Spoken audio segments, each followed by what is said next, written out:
Assalamualaikum warahmatullahi wabarakatuh. Kami dari kelompok 7 beranggotakan Firzana Bila Aryani Effendi, NIM 2018-427, Amarilis Yulia Prasetya, NIM 2018-428, Muhammad Alif Al-Hasmi Adlan, NIM 2018-429, dan Krisna Lutfia Bintang Ramadhani, NIM 2018-430. Adapun judul penelitian yang kami angkat di sini yakni pengaruh tarif pajak, sanksi pajak, dan kesadaran pajak terhadap kepatuhan wajib pajak badan pelaku UMKM pertanian di Desa Torongrejo, Kota Batu.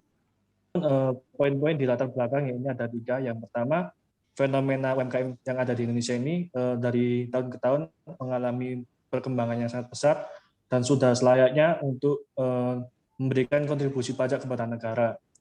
Kemudian yang poin kedua,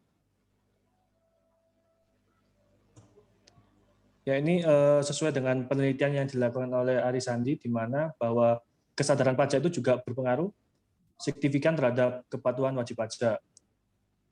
Terus untuk poin yang ketiga, yakni tarif pajak. Tarif pajak ini sebagai tolak ukur atas dasar perhitungan jumlah pajak yang wajib disetor. Nah, untuk UMKM ini sendiri, sebelumnya ya ini adalah tarifnya berupa 1% dan sekarang berganti menjadi 0,5%. Kemudian untuk rumusan masalahnya, ya ini bagaimana pengaruh tarif pajak, sanksi pajak, dan kesadaran pajak terhadap kepatuhan wajib pajak badan pelaku UMKM pertanian di Desa Torongrejo, Kota Batu. Untuk tujuan penelitian ya ini untuk mengetahui apakah tarif pajak, sanksi pajak, dan kesadaran pajak ini berpengaruh terhadap kepatuhan wajib pajak badan pelaku UMKM pertanian di Desa Torongrejo, Kota Batu. Selanjutnya akan disampaikan oleh teman saya. Kemudian ada tinjauan pustaka. Yang pertama penjelasan istilah atau konseptual. Pajak menurut Rohmat Sumitro pada buku Mardiasmo tahun 2018, pajak adalah iuran rakyat kepada kas negara berdasarkan undang-undang yang dapat dipaksakan dengan tiada mendapat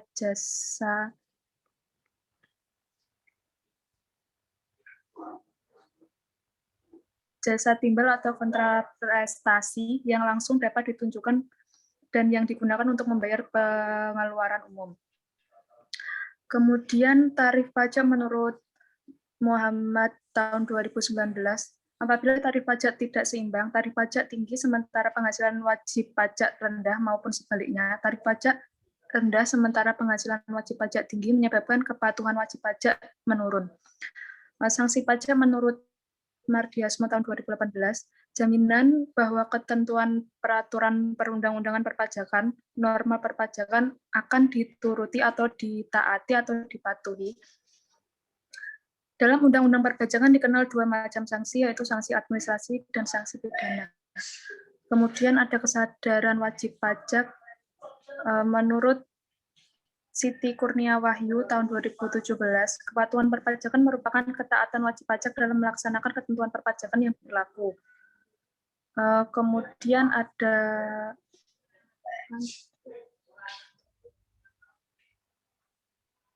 Kemudian ada review penelitian terdahulu.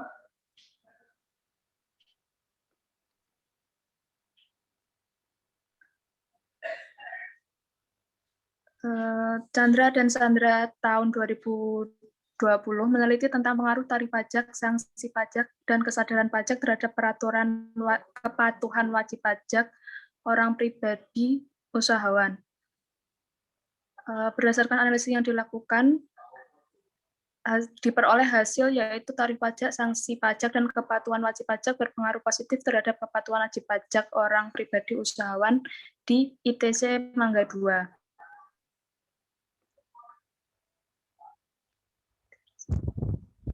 Lanjut.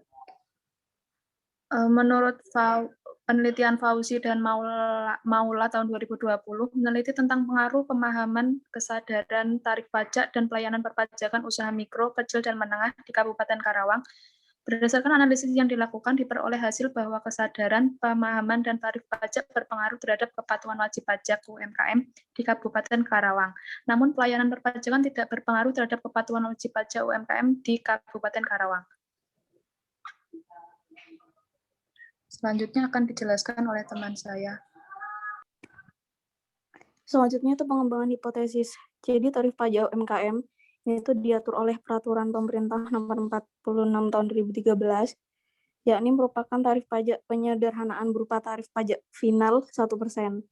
Pada penelitian Amanda tahun 2015, hasil menunjukkan tarif pajak memiliki pengaruh signifikan terhadap kepatuhan wajib pajak. Sementara pada penelitian Yusro tahun 2014 menyatakan bahwa tarif pajak tidak berpengaruh terhadap kepatuhan wajib pajak. Selanjutnya yang hipotesis 1, yaitu tarif pajak berpengaruh terhadap kepatuhan wajib pajak. Sanksi administrasi yaitu pembayaran kerugian kepada negara yang berupa denda administrasi, kenaikan pajak yang terutang atau bunga. Pada penelitian Nuraina tahun 2017, hasil menunjukkan sanksi perpajakan berpengaruh terhadap kepatuhan wajib pajak. Sementara pada penelitian Anam dan kawan-kawan tahun 2018 menyatakan bahwa sanksi pajak berpengaruh tidak langsung terhadap kepatuhan wajib pajak. Kemudian yang hipotesis kedua, sanksi pajak berpengaruh terhadap kepatuhan wajib pajak. Kesadaran yaitu suatu keadaan mengerti atau mengetahui. Hal ini kesadaran wajib pajak merupakan keadaan di mana wajib pajak mengerti atau mengetahui hak dan kewajiban perpajakannya. Penelitian Fitria tahun 2017 hasilnya menunjukkan bahwa kesadaran wajib pajak memiliki pengaruh yang positif dan signifikan terhadap tingkat kepatuhan wajib pajak orang pribadi. Sementara pada penelitian Kundalini tahun 2015 terdapat pengaruh positif dan signifikan tingkat kesadaran wajib pajak terhadap kepatuhan wajib pajak. Next. Kemudian yang hipotesis ketiga, kesadaran wajib pajak berpengaruh terhadap kepatuhan wajib pajak. Di sini penelitian ini mempunyai kerangka pemikiran yang berupa variabel tarif pajak, sanksi pajak, kesadaran wajib pajak, dan kepatuhan wajib pajak. Selanjutnya akan dijelaskan oleh teman saya. Selanjutnya yaitu unit analisis. Dalam penelitian ini, unit analisis yang digunakan yaitu Badan UMKM Pelaku Usaha Pertanian Desa Torongrejo, Kota Batu. Penelitian ini menggunakan analisis deskriptif kuantitatif. Jenis data yang digunakan dalam penelitian ini adalah data primer, yaitu dengan mengumpulkan data sendiri oleh peneliti langsung dari sumber pertama. Teknik perolahan data pada penelitian ini menggunakan kuesioner, yaitu dengan mengumpulkan data yang diperlukan dengan cara menyusun daftar pertanyaan atau pernyataan kepada pelaku UMKM pertanian di Desa Torongrejo, Kota Batu. Teknik atau tahapan analisis data ada 4. Yang pertama, uji validitas. Uji validitas digunakan untuk mengukur kuesioner tersebut valid atau tidak. Suatu kuesioner dikatakan valid jika pertanyaan pada kuesioner mampu untuk mengungkapkan sesuatu yang akan diukur oleh kuesioner tersebut. Ghazali 2016. Yang kedua ada uji reliabilitas. Uji reliabilitas adalah alat untuk mengukur suatu kuesioner yang merupakan indikator dari variabel atau konstruk. Suatu kuesioner dikatakan reliable atau handal jika jawaban seseorang terhadap pernyataan adalah konsisten atau stabil dari waktu ke waktu. Ghazali 2016. Yang ketiga ada uji hipotesis, yaitu menguji apakah pengaruh dari ketiga variabel tadi berpengaruh terhadap variabel dependen. Keempat, uji koefisien determinasi atau R2. Digunakan untuk mengukur seberapa jauh kemampuan model dalam menerangkan variasi variabel dependen.